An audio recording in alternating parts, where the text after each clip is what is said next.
China has been rushing to develop a vaccine for the CCP virus, but the country's scandal-plagued vaccine industry is causing concern over the quality of their products. Countries hit the hardest by the virus seem to share one common thread. Today we take a look at the Netherlands, which has one of the higher death tolls.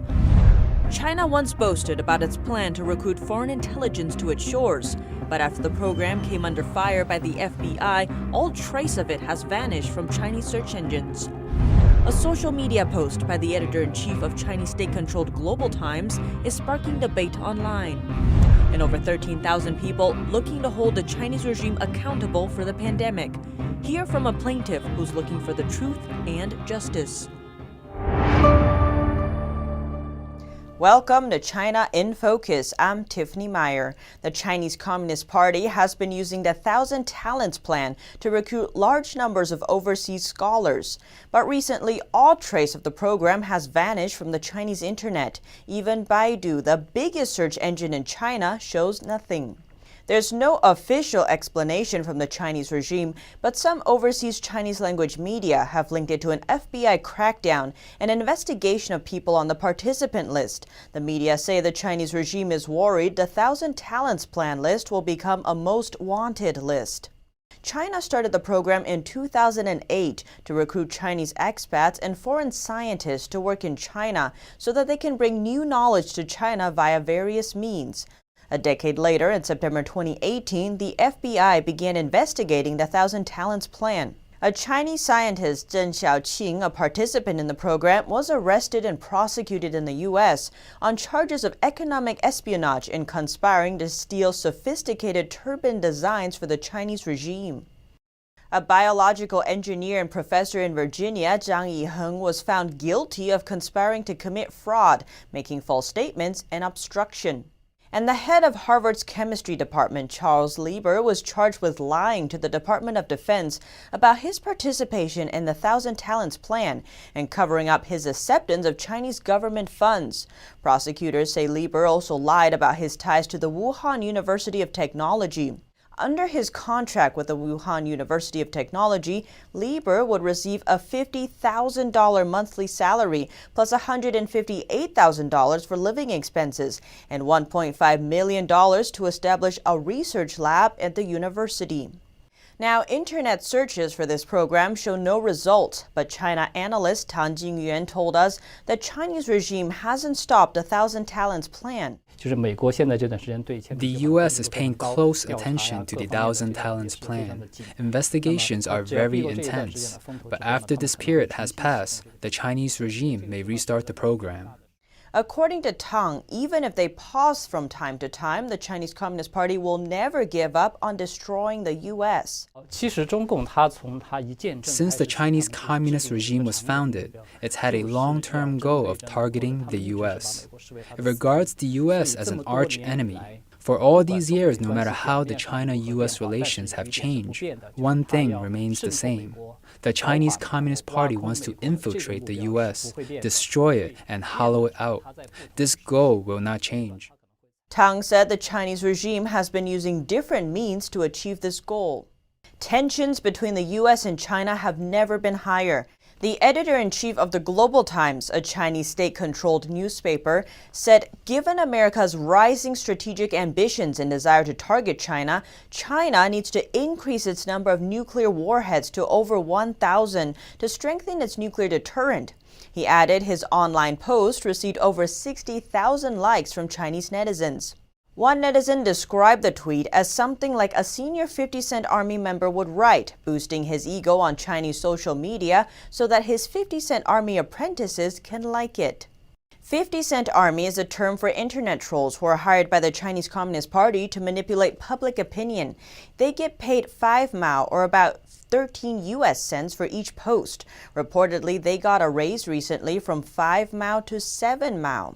A Reuters reporter asked the Chinese Foreign Ministry spokesperson about the editor-in-chief's tweet. She responded, in China, he has freedom of speech.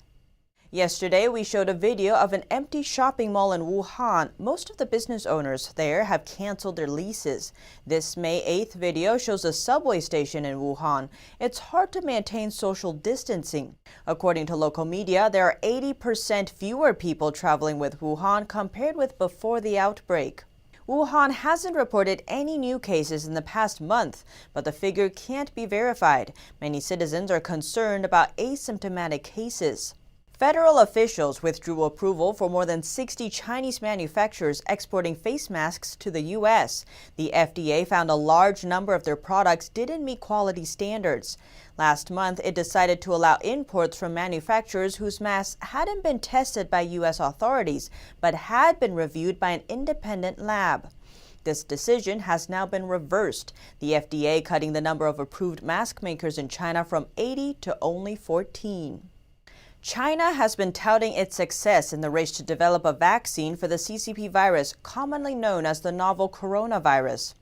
Around 10 drug makers are at the stage of conducting human trials. 3 of those companies are in China. One of them is the Wuhan Institute of Biological Products. The state-owned company said last week they are preparing for mass production of the vaccine.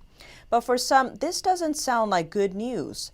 This is He Fangmei, an ordinary Chinese mother. She says her 6-year-old daughter was left with paralyzed legs after being given a vaccine made by the Wuhan Institute of Biological Products. She protested along with other victims in front of China's National Health Commission headquarters in February last year. Instead of being answered, she was arrested for picking quarrels and stirring up trouble and detained for 10 months. China's vaccine industry has been plagued by scandals. From 2007 to 2018, at least 13 major manufacturers in China were found to be producing defective vaccines causing severe side effects. In some cases, hundreds of thousands of faulty vaccines were disseminated.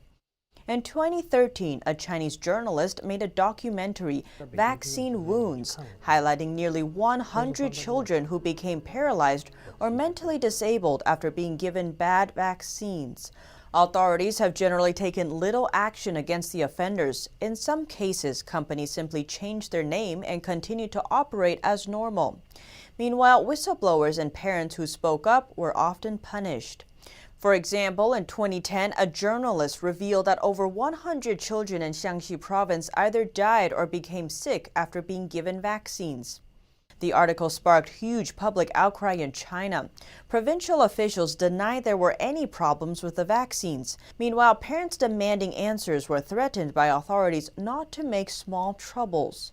The journalist was fired and the chief editor at the state-run newspaper was removed. Chinese officials have publicly called vaccine quality problems a red line that cannot be crossed. Yet drug makers have repeatedly crossed that line without facing significant consequences. Why is China's pharmaceutical industry so lacking in accountability?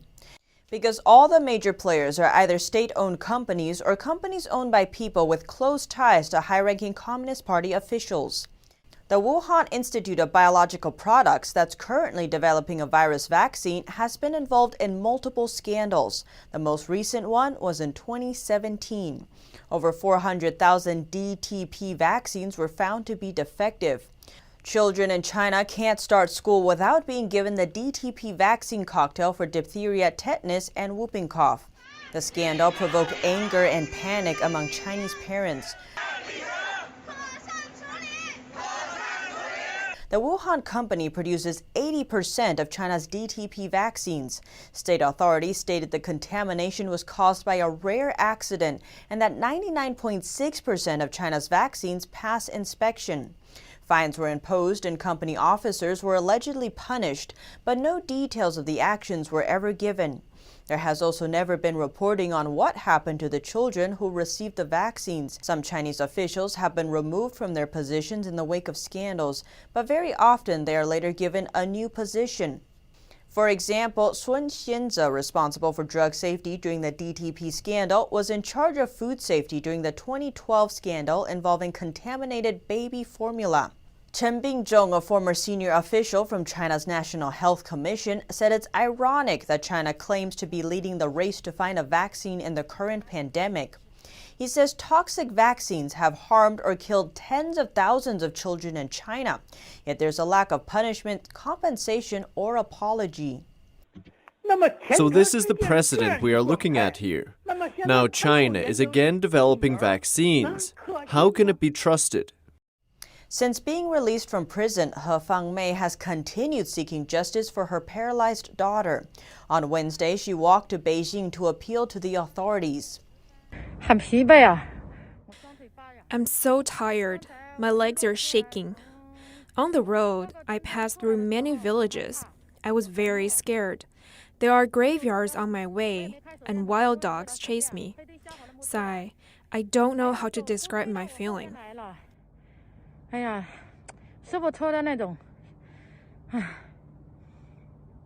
She also posted this photo on Twitter. The posters read, "To the Wuhan Institute of Biological Products, before you sell your virus vaccines, can you do some good deeds for the children victimized by the vaccine and accumulate some virtue?" A question hangs in the air in the Netherlands about its government's attitude toward China's rulers. The ambiguity started as early as last year. So what is the relationship between the two countries and what's its significance now? NTD Xu Rong has the story. In March, the Netherlands joined the countries in rejecting medical supplies made in China. The Dutch Health Ministry was forced to recall 600,000 face masks from the hospitals. Their statement said the masks shipped from China had a KN95 certificate, but they did not meet quality standards. China's foreign ministry spokesperson reacted the following week. She claimed the Netherlands had ordered the wrong masks, saying they're not for surgical use, stating the Chinese manufacturer informed the Netherlands before the masks were sent. The Dutch government did not respond publicly until China's premier had a phone call with the Dutch prime minister in the same week. Prime Minister Mark Rutte said he thanked China for its, quote, solidarity and all the support it provides with high-quality medical equipment. It's not the first time the Netherlands has displayed an ambivalent attitude towards China. The Dutch government has been struggling with how to deal with China and still is. In 2019, Dutch security agency AIVD warned the Netherlands' high-tech sector about corporate espionage by the CCP. In the same year, Chinese-founded U.S. tech firm Ixtal was found guilty of stealing IP from Dutch company ASML, resulting in hundreds of millions of dollars in losses. ASML is the world's leading manufacturer of chip-making equipment, and China is an important market for them. The incident in 2015 involved 2 former Chinese employees from ASML. After leaving ASML, they co-founded a competitor company called Ixtal, based in California. A year after Ixtal was founded, it started luring away ASML's clients, including Samsung. Ixtal's parent company is based in Beijing. According to research from Dutch newspaper Financieel Dagblad, the Chinese ministry had given subsidies to the parent company. The subsidies were meant for a project to boost China's position in the chip machinery market, of which ASML is the current market leader. The ASML case increased widespread public concern about using technology from mainland China. The Dutch House of Representatives immediately called on the government to ban Huawei equipment in the construction of its 5G networks. The U.S. ambassador to the Netherlands had repeatedly warned about Huawei's security risks, but in April of the same year, the Royal Dutch telecom provider KPN still decided to collaborate with Huawei, saying it will only use Huawei in non-critical parts of the network. While debate continued in the House of Representatives, the Dutch government released a China strategy the next month. They said the strategy adopted a constructive and critical position on China in terms of security and technology, but it did not state its position on Huawei's participation. When the reporter asked the Dutch Minister of Foreign Affairs why Huawei wasn't mentioned, Minister Stef Blok said, It makes sense not to advertise for any company in a strategy. The Netherlands has been China's second largest trade partner within the EU for most of the past 17 years. China often calls the Netherlands the portal to Europe, because the Dutch hold the largest seaport in Europe and third largest airport in terms of cargo transportation. The Netherlands became an important location for China's Belt and Road Initiative. In 2016, the Chengdu-Tilburg-Rotterdam Express was officially opened as part of China's massive infrastructure Belt and Road Initiative. Partnered with Dutch company GVT Group of Logistics, it became the fastest and only direct freight railway from China to the Netherlands, connecting Tilburg, the logistic portal in North Brabant, to Rotterdam to China several times a week. Together with the Belt and Road Initiative, China's largest state-owned shipping and logistics company slowly took over Europe. China COSCO Shipping is a major investor in European container terminals. It has stakes in container terminals in the Netherlands, Belgium, Spain, Italy, and Greece. In 2016, China's COSCO Pacific bought a 35% stake in Rotterdam's Euromax container terminal for $143 million. The Belt and Road Initiative has opened a pathway to China, but also brought the Dutch an increasing trade deficit. Local media reported in 2018 that all containers from China were full, but containers to China were only filled about 40%. Statistics from Netherlands CBS show that from 2016 to 2018, Dutch exports to China grew from $11 billion to $13 billion, while imports from China grew from $38 billion to $42 billion, causing a deficit growth of about 20%. Following the Tilburg Express, Dutch logistics company Mueller opened a new freight route in 2018 from Amsterdam to China's Zhejiang province. A transportation consultant said in an interview with Dutch radio and television broadcaster Evrotos that there are also drawbacks to the Belt and Road Initiative, that it will give China even more economic and political power. Dat je sterk ziet dat dit een Chinees You have to comply with Chinese rules and Chinese law, the highest authority being the court in Beijing. These are different rules than we are used to with free trade in the West after World War II. The China-Dutch relation is especially important for the Netherlands consumer market. The Netherlands-China strategy says the Dutch government has been naive towards China in terms of trade. The country is trying to find a new balance in Sino-Dutch relations and hopes China will become an important customer. Western countries are starting to reassess their ties with the CCP since the virus spread throughout the world, not only rethinking trade, but also the frailty of human life.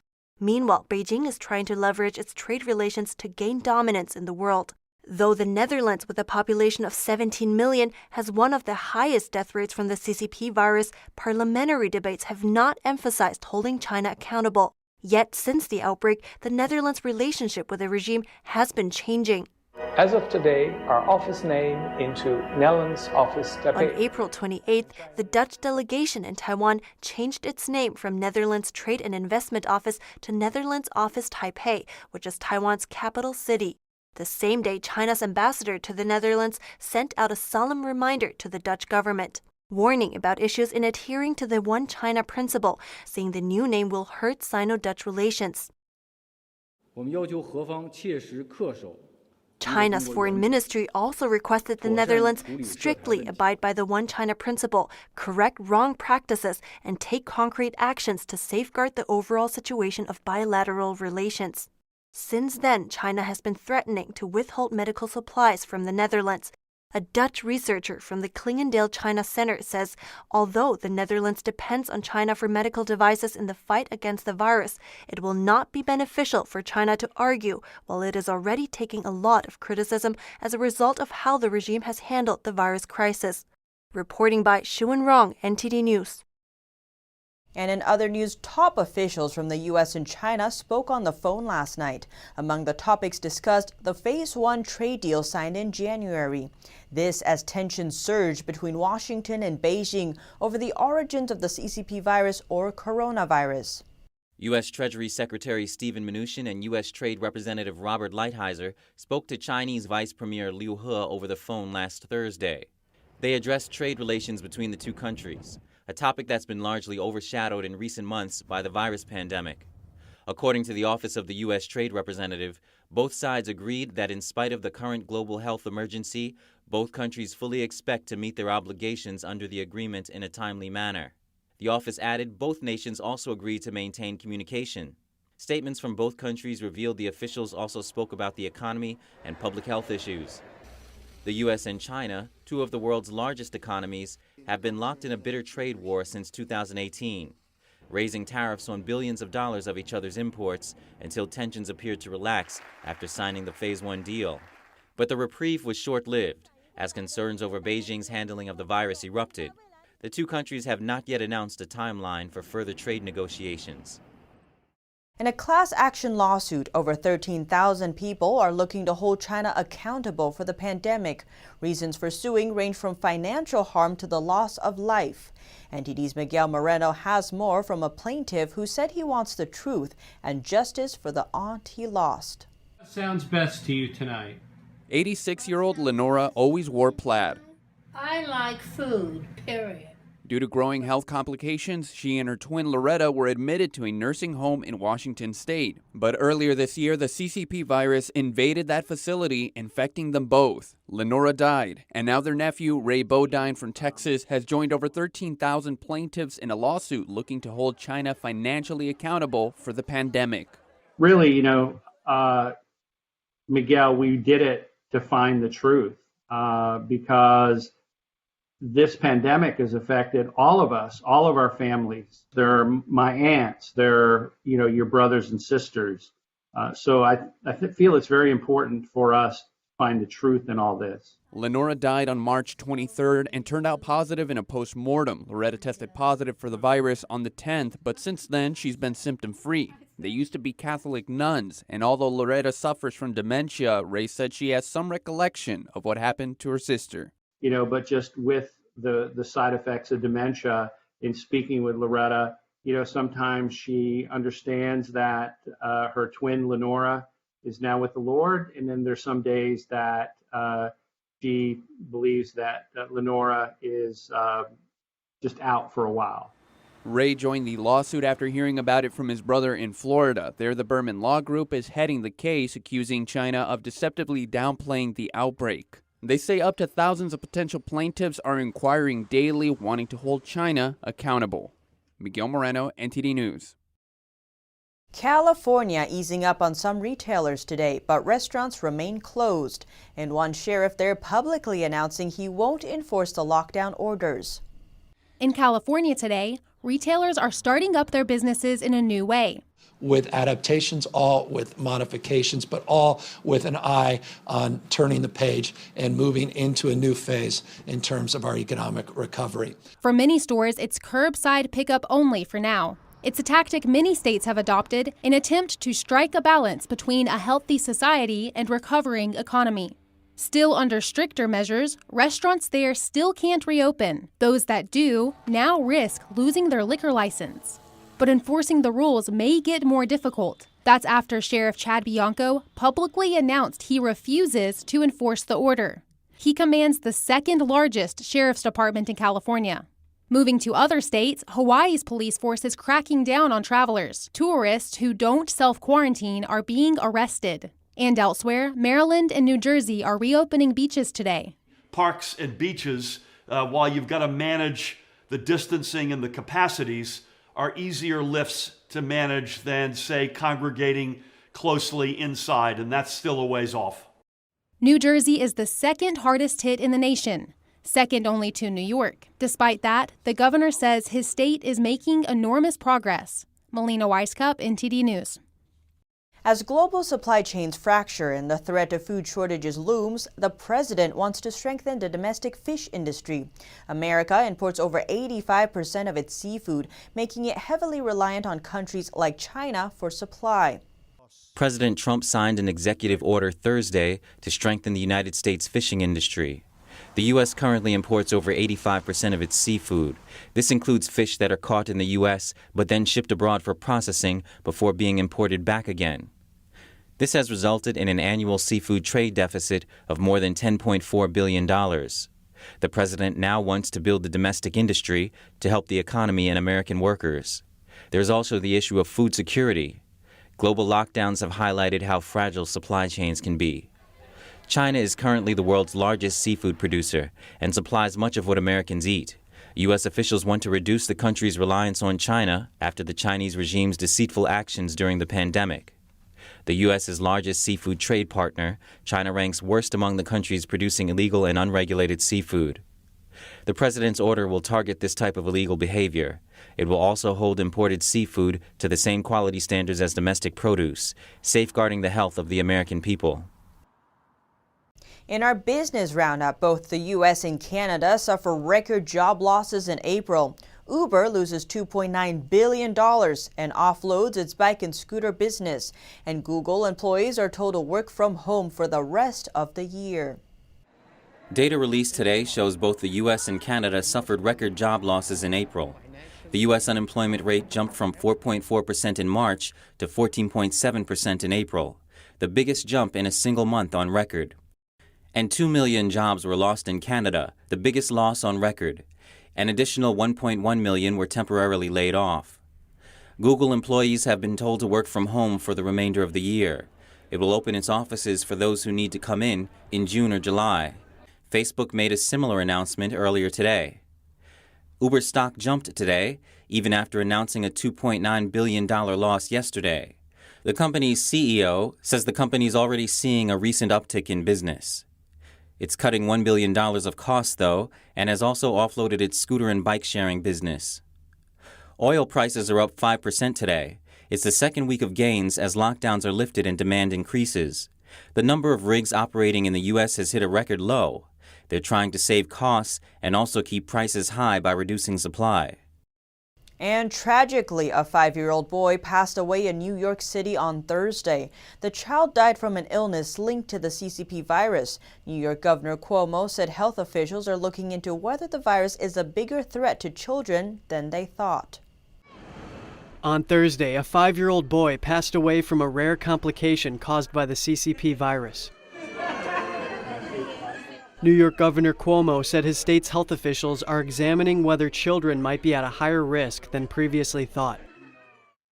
This would be really painful news and would open up an entirely different chapter, because I can't tell you how many people I spoke to who took peace and solace in the fact that children were not getting infected. The governor said there have been 73 reported cases in the state of children exposed to the virus becoming severely ill. The children exhibited symptoms of Kawasaki disease and toxic shock syndrome, with inflammation in their blood vessels. So caution to all people who, again, may have believed that their child couldn't be affected by COVID. Governor Cuomo noted it's clear that an unequal amount of new cases in the state are coming from minority communities. Cuomo reports that out of the 21 zip codes with the highest rate of virus hospitalizations, 20 of them have greater than average Black and/or Latino populations. After closing down schools and businesses, the governor has asked hospitals to look at the new cases coming in to find out what they can learn about the current challenge the state is facing. Under the lockdown measures, many people are finding peace in their vegetable patch. Our UK correspondent spoke with Londoners who are making the most of their land during lockdown. Everyone is so grateful that we can come down here. The slowness of life, the simpler things. There will be a lot of beans, so we basically share it with each other, with the neighbours. An oasis in London's suburbs, members of this community feel like they're together, even though they're standing apart. You're actually doing something for the community, you're doing something of growing vegetables, helping out each other. It's still a sociable place to be, even with the distancing rules. This is one of the many allotments or community gardens scattered around London, where gardeners can grow their own food. It's really very, very good. If I hadn't got the allotment, I would go completely bonkers. 90-year-old Brian enjoys a visit from his daughter. This garden has kept him going during the UK's lockdown measures. You're very dependent on the weather. I mean, we're lucky today, but this is good now. Sun and rain, excellent.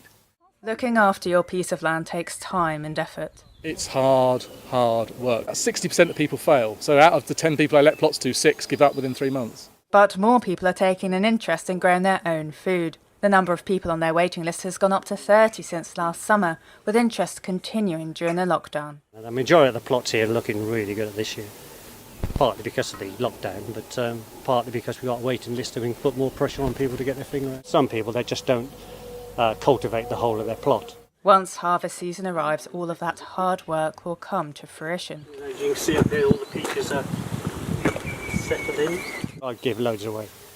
I mean, I do get pleasure in giving stuff away. There's more to life than just trying to make a considerable amount of money. With no chance of developers building blocks of apartments anytime soon, People will be cultivating their patches of land here long after the end of the lockdown. Jane Worrell, NTG News, London. The European Union says its travel ban will stay for at least another month, and when they do reopen, they'll start with internal borders, and the change will be slow. The European Union executive announced it will keep curbs on travel to the continent in place for another 30 days. While the move doesn't help tourism, the EU's Home Affairs Commissioner says open borders will come when the pandemic is under control. Social distancing signs are showing up around the world, from simple spray-painted circles to bright pink floor stickers. Emerging from weeks under lockdown, people now face a range of new measures. These markings appear on shop floors, city pavements, and train or tram platforms the world over. And in Turkey, caravan sales are surging as people gear up for a summer season overshadowed by the outbreak. One caravan manufacturer says it's getting orders from places they never expected, like South Korea and Norway. With air travel more like a flight of fancy, wishful travelers are seeing the upsides of camping. With lockdowns in place, families are low on options in keeping themselves fit and entertained. British cyclist Pete Mitchell is solving the problem by letting his kids be a part of his workout routine. Push-ups, squats, planking, and lunging. It's nothing out of the ordinary. But getting the kids to help brightens this athlete's workout. Now peppered with giggles and laughs, it's a win-win. Mitchell stays fit, spending time with his kids, and the kids have a great time too. Some unexpected sweetness in a changing world. Here at China in Focus, we dedicate ourselves to bringing you truthful, unbiased reporting. This Sunday, here on this channel, we bring you a special report on Wall Street's ties to the Chinese Communist Party, a pandemic impacting the world's people, millions infected with the virus, and one country's cover-up. This Sunday, we take a look at what risks we've long overlooked, and what solutions can we find from the wisdom of our founding fathers? Tune in at 9 p.m. on Sunday to find out.